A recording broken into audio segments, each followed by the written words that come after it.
Welcome to the Therapist Thrival Guide. My name is Miranda. I'm a licensed clinical social worker here at Ellie, and I'm here today with Amity. Amity, do you want to go ahead and introduce yourself and the topic that we're talking about today? Sure. Thank you so much for having me here. I'm really looking forward to this conversation because it's so needed. But I'm Amity Cooper, and I'm based in Denver, Colorado. I am a trained mental health professional, and I'm also an equine therapist and theraprenuer. I want to call it that. Awesome. Okay, tell me more about theraprenuer. Tell me what this means. Right. Yeah. So I have had a long history in the for-profit world. For 20 years, I was a product developer and marketer. And so I'm used to sort of mashing words together and coming up with new sort of kitschy ways of expressing things. And so when I went back to school in 2016 for a degree in counseling, it sort of leads into our conversation today because I had all this business experience and I realized that a lot of my colleagues and peers and even my instructors really were ill-informed and just uneducated about the ways and the fundamentals of business. So when I got out of school and I opened up my private practice and I opened up my professional development company called C3, and we'll get into that later, I came up with this mashup word of seeing myself as a empowered therapist. So a therapist and an entrepreneur, and I put them together. I love that. I love that. And you're right. It does kind of jump straight into what we're talking about today. We're talking about the idea of, yes, you may have gotten into this work because you love the work and you really enjoy it, but also it's not doing anyone any good if you are struggling financially and you are not called to be a martyr, essentially. But I want you to just take it away. Let's chat more about this topic. Why is this important? And why do you think this is like the current narrative that's out there? Oh my gosh. I mean, this is a huge undercurrent. Wouldn't you agree? I mean, just in ongoing discussions about people in our field, about why we do what we do. And I think there's been a long history of a false belief narrative, if you will, that somehow we don't get into this work for the money per se, but we really want to have and feel very empowered to have far reaching impact. I mean, we definitely know that even though we may work one on one, and if maybe we expand that to groups and so forth, we have this exponential power of changing the dance for people's lives and how they go out and function in the world. And it's very empowering. And I think, and it goes unrecognized, at least in our industry, that we too, are entitled to those successes. I mean, by the very nature of the work that we do, it just seems like it's fallen short. And I want to change that discussion because I think truly, I mean, it's one of my core values is that being in business is the best way of being in service. And I want to help other people, other clinicians, fellow colleagues embrace that attitude. And it's something that's just not addressed today. Yeah, I mean, I remember being like brand new therapist, being like, I'm gonna save the world, I'm gonna help the world. I think that even, like my first job out of undergrad, I was working for a nonprofit. I was not making a livable wage. I was so burnt out, so stressed all the time. But I think that I had this like kind of a chip on my shoulder in a sense of being like, no, I'm doing the important work. I'm serving my clients. No one else can do this. And I think that I then taught at a university for a couple of years and I saw the same kind of like the same hope in a lot of the students. And I don't want to come off as like, no, that you can't do that, because that's not at all what I'm talking about. It's more of like you you also are deserving of being able to enjoy your work. You are deserving of having a company that cares about you, that isn't like burning you out. You are deserving of making a livable wage because you're doing like, you can do both. You can have both. And so how have you kind of, why do you think this has become such a big part of your mission and your work? I think it's because my upbringing, I am from a long line of hustlers and entrepreneurs myself. Mhm. I mean, gosh, I actually keep a journal, a little running list of good ideas. Mhm. And whether or not, and it's a game that I have played with myself since very young, and my husband and I constantly do it. Like, what is the good idea for today? And I love so that. I think if you can take that creativity and passion, you should be taking that creativity and passion and um, curiosity into your life. And I think that's across all facets of your life. All life domains should be infused with that. And we spend 80 to 90% of our lives doing something, working towards something that requires effort. So why not apply that to your business and your practice and your Mhm. life? And Mhm. so I feel very, very strongly about this.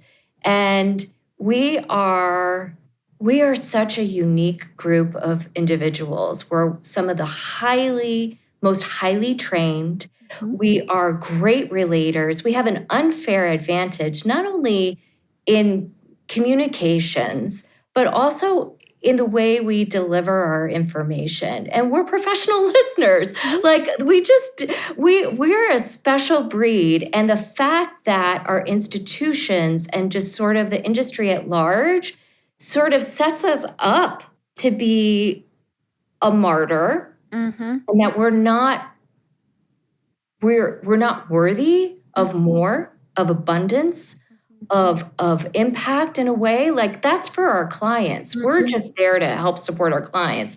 I think that is a grave mistake and attitude and philosophy, because it's Mhm. just not how the world works.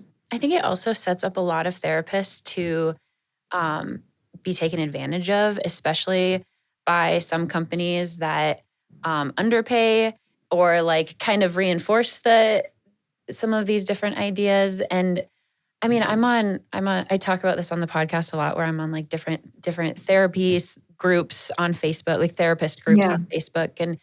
And it's crazy to me how low of salaries some people are making for seeing like 40 clients a week or even like 30 clients a week. I mean, this is the part where it's like, this is really hard work. And yes, it might not be hard in the fact of like, I'm not, hanging off of a bridge building. I don't know. You know what I mean? It's like, it might not, it's a different type of hard, but it still is so much emotional labor. And I think that, um, gosh, if you've ever seen 8 clients back to back in a single day, you know that you are exhausted at the end of it. And it feels There's like, nothing left. There's nothing no, left oh for you. no, no, no. That just kills me, Mhm. what you're saying. And I know that this is a reality. It blows my mind. No wonder our numbers of workforce burnout Yeah. and mental health, the mental health crisis that we're all living through and in and experiencing, is alive because of this dysfunction and misalignment of values and purpose. Mhm. And how can the helpers help others?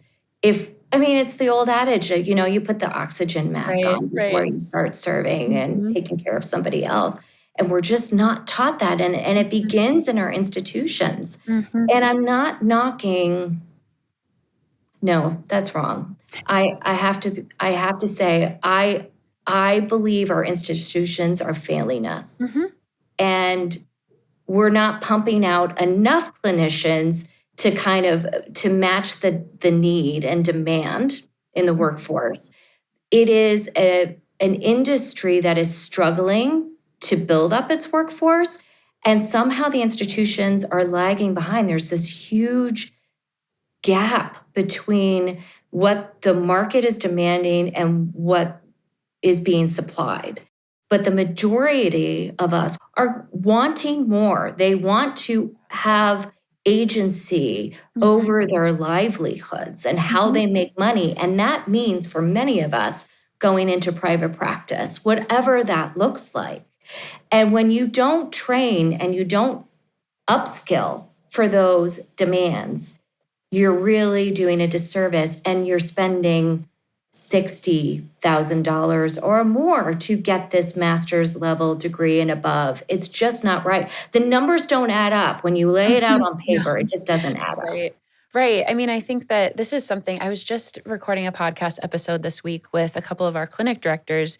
And it was the whole idea was, how to have some of these financial conversations with clients. Because to your point, uh, I mean, grad school prepares us for this much, and then there's so much more that once we get into this field, we realize that we don't know, we don't have a lot of these tools. And so, I mean, this is why this podcast exists, to try to like fill in some of those gaps and learn and help therapists learn some of those tools.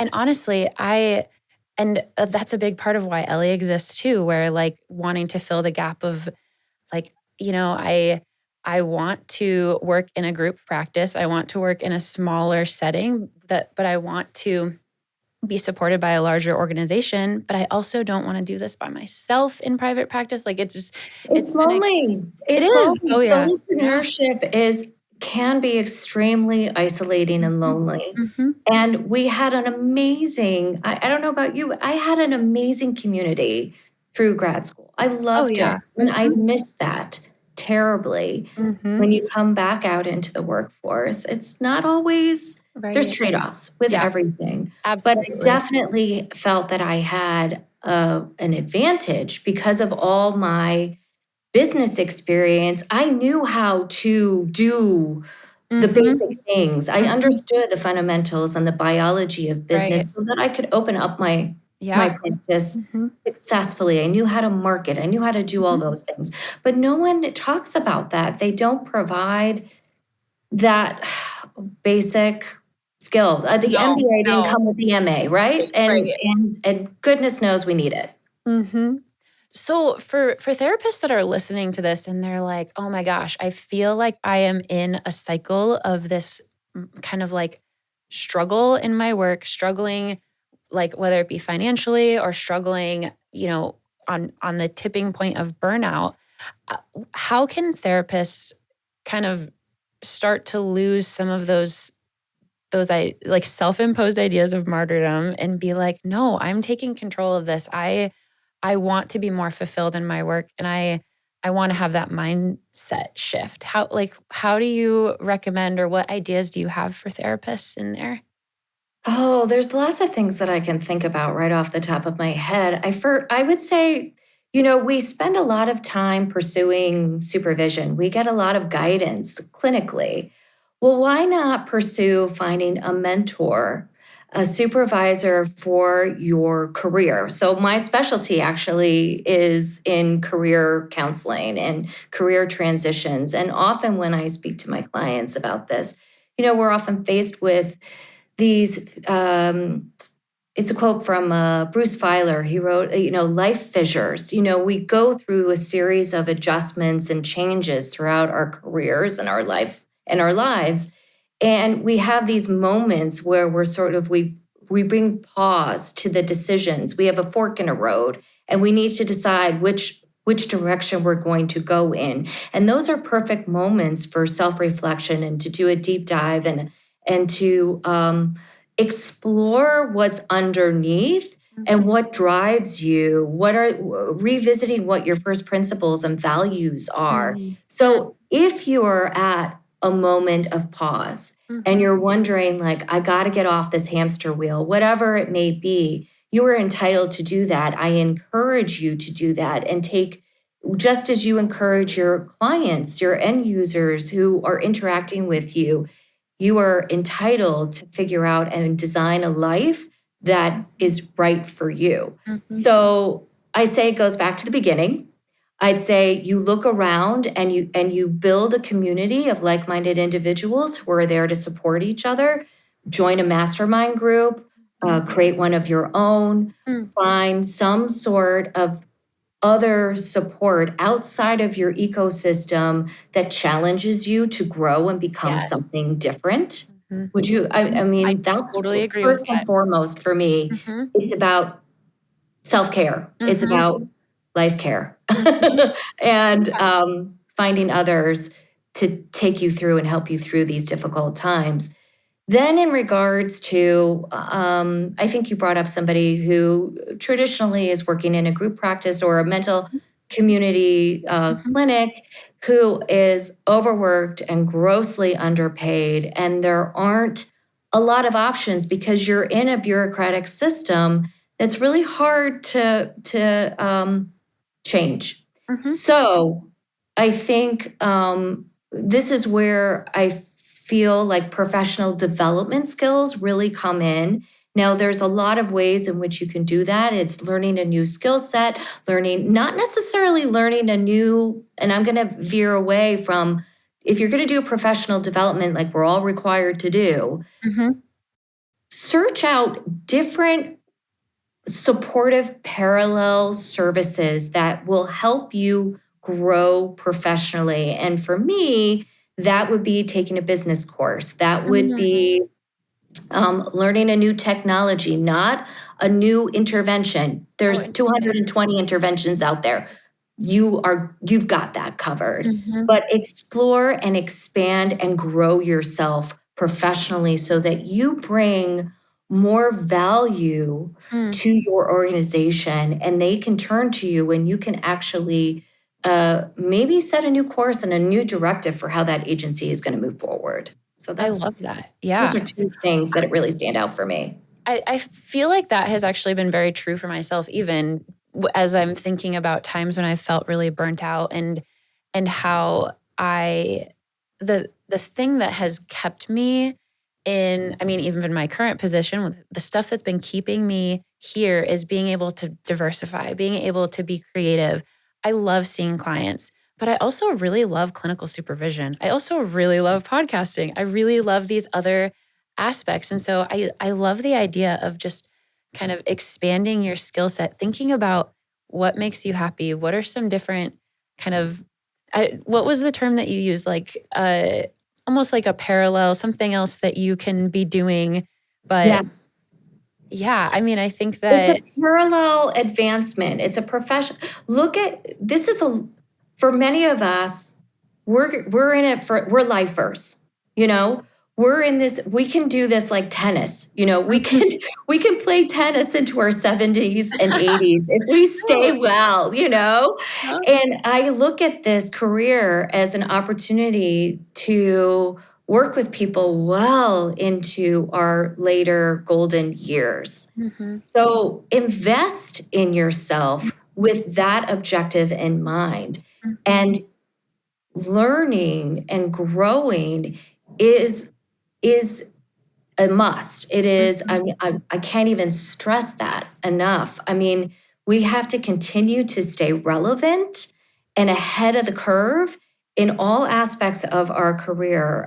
And clinical focus is just one bucket, one silo of the overall game that we're playing Mhm. here. So, yes, I am a huge proponent of upskilling, leveling up, continuing education as a whole, and seek out those things that are new and innovative. And that really leads into a lot of these new technologies that are coming online, and if you are part of that 1% who actually uses VR or Mhm. wearables or Mhm. AI in your practice, ooh, that really differentiates yourself. And it's really Absolutely. powerful stuff Mhm. for Mhm. you as a business clinical owner, as well as your end user and client. Yeah, yeah. I mean, I think absolutely, like, just seeing your skill set as something that evolves and not something that stays stagnant. And one of the things that kept coming up in, and I'm curious about your thoughts on this, but one of the things that kept coming up in the episode that we recorded this week around like billing and having financial conversations with your Mm. clients are just the idea of, I think that sometimes therapists have a hard time having conversation, like financial conversations or billing, or being like, what's all right, I'm going to put in your credit card number. Like, it feels kind of weird for a lot of therapists. Yes. But Yes. I think what it comes back to is feeling like your services are truly worth it, and feeling like your services are actually working, and having some of that belief in yourself that, like, no, this is, we are working through our treatment goals. You are finding value. My clients are finding value in this. They have no problem paying a copay or whatever, that, like, they see this as valuable. And so when you start to actually believe in yourself and see these services as valuable too, I think that it helps you feel like it helps you kind of shed some of the ideas of martyrdom too. And this is a hard line because I don't want to, be like, hey, clients that are listening, I'm totally only in this for the money, because that's not true at all. Like, I love seeing clients. I love doing therapy, but I also can't continue doing therapy if I'm not getting paid by your health insurance or, like, it's, it's, It's a very difficult place to be. I feel that just by the way you're expressing it. It is really unsettling for us to move our mindsets from a fee for service to value growth and Mhm. change. And those are very distinct kinds of offerings. Hmm. And we have only been given one example in our training, and that's fee for service. And we run the industry has run for years on scarcity. There's not, I mean, we've talked about that, Mhm. but that's not the reality in the business world and out in our everyday lives. We're paying for value.